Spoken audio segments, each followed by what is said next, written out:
네.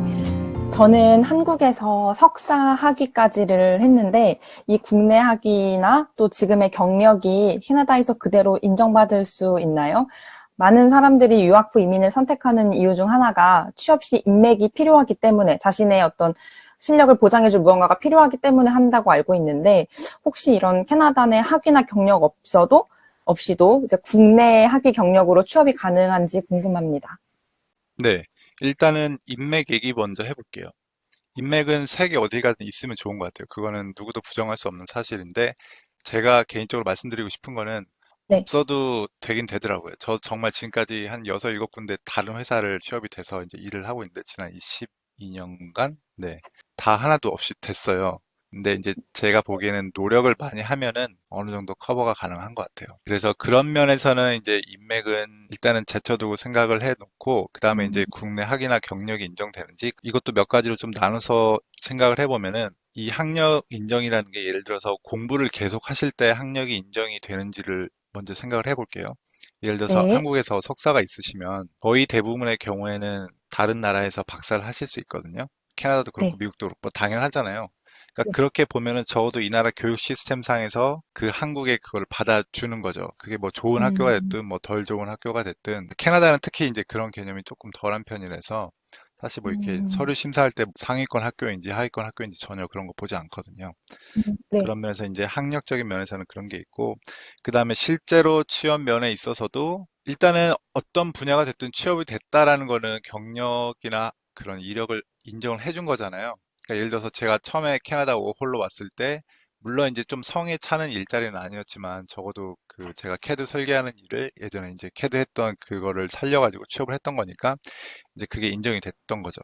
근데 이제 그게 얼마나 풀로 인정이 되느냐, 덜 되느냐는 이제 처음에는 음. 어쩔 수 없이 조금 이제 본인이 아쉬운 상황이니까. 그리고 캐나다도 네네. 사실 일자리 구하는 게 뭐랄까 고용주가 너무 아쉬워하는 상황은 아니긴 하거든요. 물론 뭐 분야마다 다를 수는 있지만, 그렇기 때문에 이제 처음에 조금 눈높이를 낮춰서 들어가는 거는 이제 어느 정도 감안을 해야겠지만, 제가 이제 지금까지 지난 몇 년간 이제 일을 하면서 올라온 과정을 보면은 몇 년이 지나면은 금방 따라잡을 수 있는 것 같아요. 그리고 또 음. 하나 예를 들면은, 제가 BC에서 컬리지 졸업하고 구했던 회사가 있는데, 그 네. 회사에서 졸업해서 처음에 일할 때 제가 받았던 페이가 이제 일반 졸업생이랑 거의 같은 페이였어요. 거기서 제가 연봉 협상을 총 3번을 했었는데, 처음에 3개월 수습 끝나고 한 번 하고, 그 다음에 1년 음. 지나서 한 번 하고, 그 다음에 2년 지나서 한 번 했어요. 근데 이제 제가 최종 2년 지나서 한 번 했을 때 받는 금액이 거기서 한 6, 7년 일했던 사람 금액보다 더 받더라고요. 그러니까 이제 그런 것들이 어떻게 보면 이제 인정을 받을 수 있는지 없는지를 그런 객관적인 수치로 판단할 수 있는 거라고 저는 이제 생각을 하거든요. 왜냐면은 그거는 객관적으로 말이 되는지, 나머지 것들은 사실 이제 주관적으로 판단을 해야 되는 거라서, 그래서 이제 음. 저는 보통 이제 결국에 이제 그게 페이로 나오니까, 수치로 나오니까, 그런 걸로 봤을 때는 조금은 시간은 걸릴 수 있지만 회사 안에서는 충분히 될 수 있다고 봐요. 그리고 음. 그거랑 별개로 또 하나 이제 따질 수 있는 게, 멤버십 면허, 자격증 그런 거 등록할 때 그게 인정받을 수 있는지.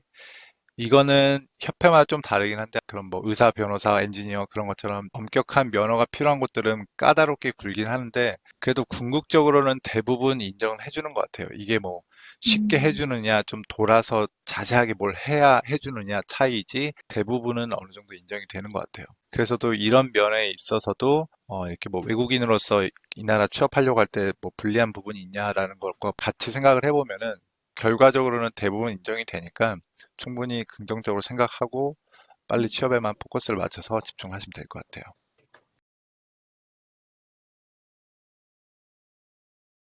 캐나다 내 교육 관련해서 여쭤보는 질문이랑 좀 겹칠 것 같긴 한데, 네, 말씀해주신 대로라면 제가 경력이랑 학력으로 그쪽에 바로 취업을 할 가능성도 충분히 있다고 하시는 거잖아요. 영어만 된다면. 네. 그러면 제가 컬리지를 가려고 하는 과정이 너무 돌아가는 건지, 제가 너무 내고 말씀하신 것처럼 역차별, 내가 영어가 안 되고 외국인이니까 뭐 이렇게 생각해서 너무 좀 네, 돌아가거나 옳지 않게 방향을 잡은 건지 좀 걱정이 되거든요. 네, 그 부분은 이렇게 생각을 하시면 돼요. 이게 본인이 아무리 능력이 좋고 뛰어나고 취업 전략을 잘 짜도 비자가 없으면 취업이 안 돼요. 아, 그쵸. 그래서 음, 비자를 해결하려면 두 가지가 있죠. 지금 한국에서 준비하시는 경우에는 두 가지가 있는데, 하나는 이제 취업 비자를 받아오시는 거나, 하나는 이제 뭐 유학을 해서 그 뒤에 이제 하시거나, 아니면 뭐 아예 영주권을 받아오시는 것도 방법이 되고요.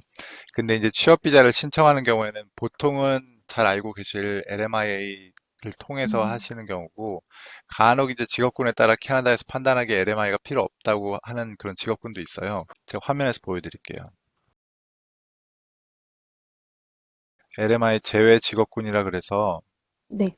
여기 보시면은 그거에 대해서 정보가 나와 있을 거예요. 의외로 본인이 예상치 못하게 있는 경우도 있고, 많지는 않아요. 사실 많지는 음, 않은데 의외로 여기에 속해 있을 수도 있으니까 한번 시간을 내서 봐보시는 게 좋을 것 같아요. 근데 이제 이게 아닌 일반적인 LMI를 통해서 하는 잡 오퍼 같은 경우에는 이것도 이제 좀 케이스가 달라질 수 있는데, 캐나다 안에서 흔하게 정말 사람을 구할 수 있는 일자리가 있는 반면 그렇지 않은 일자리도 있거든요. 혹은 아까 제가 말씀드렸던 것처럼 한국에서 가지고 있는 그런 특별한 좀 약간 장점이 있는 직업들, 그런 음, 뭐 전자제품 그런 거나 혹은 조선 분야.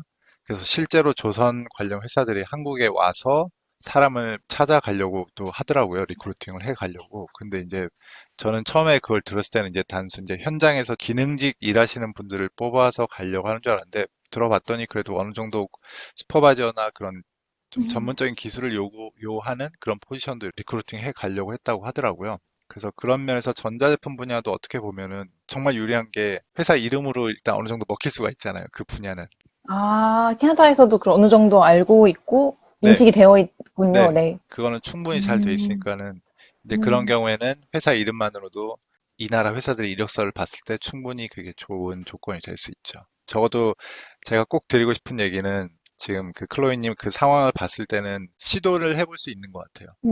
그리고 네. 일단 영어만 어느 정도 되시면, 사실 요새 이력서 내는 건 다 온라인이잖아요. 그리고 하다못해 면접 보는 것도 온라인으로 다 가능하기 때문에, 물론 이제 연락처를 어떻게 할 건지 이제 그런 것들이 조금 현실적으로는 잘 해결하셔야 되는 부분인데, 이제 그런 음, 것들을 잘 알아보셔가지고 이렇게 지원을 해보시면은, 그렇게 지원하는 거는 사실 본인의 일 하시면서 따로 동시에 진행을 할 수 있잖아요.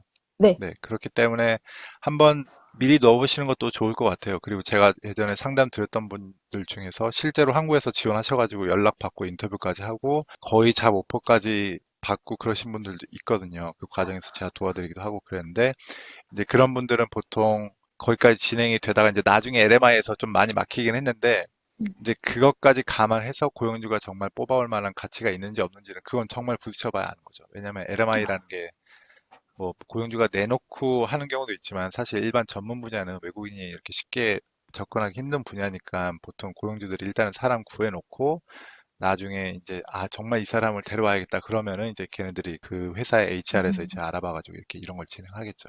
네, 그래서 저는 일단은 이런 거는 충분히 내보셔도 될 것 같아요. 네, 감사합니다.